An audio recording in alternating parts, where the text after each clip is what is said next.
শুভেচ্ছা রইল।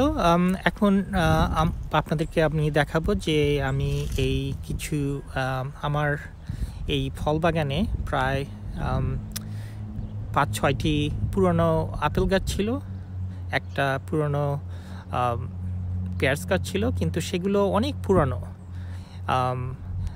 সাধারণত মনে হচ্ছে যে ৬০ থেকে ৭০ বছর হবে। তো অ্যাপল গাছগুলো খুব একটা ফ্রুট দিচ্ছে না, কারণ কি যে অ্যাপল গাছ সাধারণত ১০০ বছর পর্যন্ত বাঁচতে পারে, কিন্তু সাধারণত ৫০-৬০ বছরের পর থেকে খুব একটা ফল দেয় না।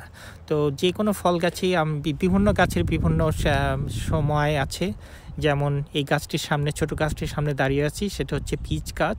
পিচ গাছ সাধারণত আপনি ২০ বছরের মতো ফল দেবে, তারপরে আর ফল দেবে না। তো সাধারণত ফল বাগানে আপনার অনবরত কয়েক বছর পর পর আপনাকে নতুন গাছ লাগাইতে হবে, যেন আপনি সবসময় সব ধরনের ফল পেতে পারেন। তো এই যে তার বড় গাছটি দেখছেন, সেটা একটি পুরনো অ্যাপল গাছ। তো এটাকেও আমাকে হয়তো খুব শীঘ্রই কেটে ফেলতে হবে, কারণ গত ২ বছর হলে এটাতে কোনো ফল দেয়নি। তো এইখানে আমি পিচ গাছটা লাগিয়েছি। তো এটা পিচ গাছটা আপনার প্রায় ৩ বছর হলো। তো সাধারণত গাছ যখন ছোট থাকে, কলম গাছ, যেটা সাধারণত ফল গাছগুলো যেমন বাংলাদেশে আমের কলম বা বোরের কলমে লাগান, ডাল থেকে যে গ্রাফটিংটা হয়, সেটাতে আপনার সবচেয়ে মানে মাদার প্লান্টসের থেকে সবগুলো জেনেটিক্সগুলো ট্রান্সফার হয়, সবচেয়ে একই রকম ফল হবে যেই ব্রাঞ্চ থেকে আপনি কেটেছেন। সো এটা একটা কলম গাছ। তো গত বছর নিচে অনেক শাখা ডালগুলো ছিল, আমি ছেটে গাছটাকে একটু বড় করেছি। এই বছর আপনি যা দেখছেন এখন টোটাল কাটার পরে সাধারণত ৭ ফিটের মতো হবে হাইট, কিন্তু ওই যে উঁচু ডালগুলো দেখছেন আমি সবগুলো কেটে দিয়েছি। এগুলো প্রায় আরও ৪-৫ ফিট উঁচু ছিল, এবং গোড়াতেও আমি ৪টি ডাল রেখেছি। এর আগে কাটার আগে আরও ৪-৫টি ডাল ভিতরে ছিল। তো ফল গাছের সাধারণত এই শীতপ্রধান দেশে যখন ফল গাছগুলো হয়, আপনার peach, apricot, apple, cherry, pears, plum, আপনার সামারে ফুল হওয়ার পরে ছোট ফল হবে, তারপর পাতা হবে।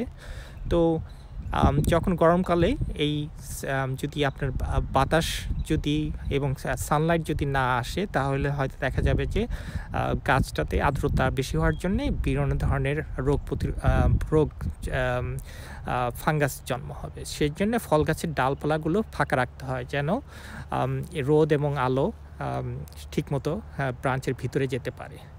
তো যখন গাছটা ছোটোবেলা থেকেই আপনাকে কেটে সাইজের শেপ রাখতে হবে। তো শেপটা এমনভাবে রাখতে হবে যেমন কোনো ব্রাঞ্চ আপনার মূল কাণ্ড থেকে যেন 30 ডিগ্রির কমে উপরের দিকে যেন না থাকে, অন্তপক্ষে 45 ডিগ্রি হলে যেমন আপনাকে যেন চারিদিকে ডালটা যেন চারিদিকে ছড়িয়ে পড়ে, তাহলে দেখা যাবে যে ভিতরের জায়গাটাতে আপনার আলো বাতাস পাচ্ছে। এবং আপনি বেশি ডাল রাখাটাই উচিত, কারণ কি অতিরিক্ত ফল এবং পাতা হলে গাছটা ভারী হয়ে যাবে এবং কাণ্ডটা তার ভারসাম্য রাখতে পারবে না। তো আমি অনেক ডালগুলো কেটে দিয়েছি। এই যে এখন দেখতে পাচ্ছেন যে একটা শেপে আসছে। এবং তো এই ধরনের যদিও এটা শীতপ্রধান দেশের ফল গাছ আমি ছেটেছি, তো আমাদের দেশে যদি আপনার যেমন পেয়ারা গাছ থাকে বা বড়ই গাছ থাকে বা অন্যান্য ছোটো ফল গাছ যেগুলো আপনার আছে, সেগুলোতে বিশেষ করে ছোটো গাছগুলোতে আপনি ডাল কেটে একটা শেপে আনলে পরে দেখবেন যে আপনার গাছটা দীর্ঘজীবী হবে, ঝড় বাতাসে ডাল ভেঙে পড়বে না, বা যখন ফলে ভারী হয়ে আসবে। যেমন ডালিম গাছ, আপনি যখন ডালিম গাছে যখন প্রচুর ডালিম হয়, তখন দেখা যায় যে ডাল ভারী হয়ে যায়, নেমে আসে।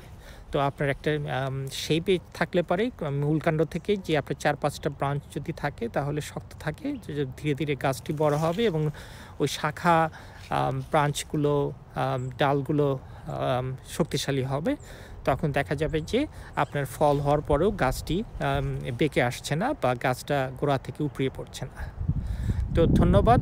আমি আরও ভিডিও পোস্ট করব এখানে। তো আপনারা আশা করি দেখবেন, এবং দেশে হোক আর আমেরিকাতেই হোক আর বাংলাদেশেই হোক, আপনারা নিশ্চয়ই এই সংবাদ যেই আইডিয়াগুলো আমি বলছি সেগুলো আপনি হয়তো না জানলেও এখান থেকে আপনি জানার পরে আপনি কাজে লাগাতে পারবেন। তো ধন্যবাদ, রাখি।